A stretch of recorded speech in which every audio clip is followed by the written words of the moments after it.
సర్పంచ్ ఎన్నికల్లో MPTC ZPTC ఎన్నికల పోకుండా సర్పంచ్ ఎన్నికలకు ఎందుకు వచ్చిండు? దీంట్లో పార్టీ గుర్తులు ఉండవు. పార్టీ గుర్తులు లేవు కాబట్టి ఎవరు గెలిచినా మా పార్టీ గెలిచి మేమే చెప్పుకొని అదిరించో సంఖ్య మేమే చెప్పుకోవడానికి, దాని ద్వారా వచ్చే ఒక 3,000 కోట్ల రూపాయలు కేంద్ర ప్రభుత్వం నుంచి వచ్చే నిధులు తెచ్చుకోవడానికి హడావుడిగా చేసే ప్రక్రియ చేశాడు. అది కూడా చేయకపోయాడు. ఈ జూబ్లీ ఎలక్షన్ లో మాయ చేసి, మోసం చేసి, రిగ్గింగ్ చేసుకొని, దొంగ ఓట్లు వేసుకొని, ఏదేదో అధికారాన్ని అడ్డ పెట్టుకొని ఏమేమి చేశారో, ఎన్నెన్ని చేశారో అవన్నీ చెప్పడం కంటే అందరూ తెలుసు కూడా. దాంతో గెలిచి రాష్ట్రం అంతా గెలుస్తారని అనుకుంటున్నాడు. ఇక్కడ ఊళ్ళల్లో ఉన్నది రైతులు, రైతు బిడ్డలు, మా అక్కలు, అన్నలు, సోదరులు. హైదరాబాద్ లో ఉన్నట్టు కాదు, ఇక్కడ రిజల్ట్ వేరే ఉంటుంది.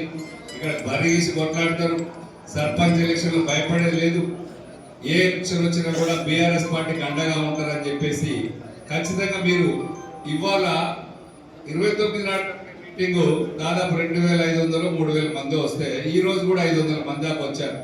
అంటే బీఆర్ఎస్ పార్టీకి కొత్తగూడెం, భద్రాద్రి కొత్తగూడెం జిల్లాలో ఎంత పట్టు ఉన్నది, ఎంత క్రేజీ ఉన్నది అనేది కేసీఆర్ గారిని చూస్తారు, ఈ వీడియోలన్నీ చూస్తారు.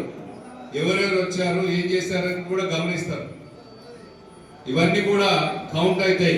అంటే భద్రాద్రి కొత్తగూడెంలో బీఆర్ఎస్ పార్టీకి చాలా పట్టున్నది. మనం కరెక్ట్ గా చేసుకుంటా పోతే ఇక్కడ 5 సీట్లు గెలిచే అవకాశం కూడా ఉన్నదని చెప్పేసి మనం మెసేజ్ పంపగలగాలి. 29వ తారీఖు నాడు చేస్తాం, సక్సెస్ చేస్తాం ప్రోగ్రామ్. కానీ స్థానిక సంస్థల ఎన్నికల్లో ఇది మీ ఎన్నిక.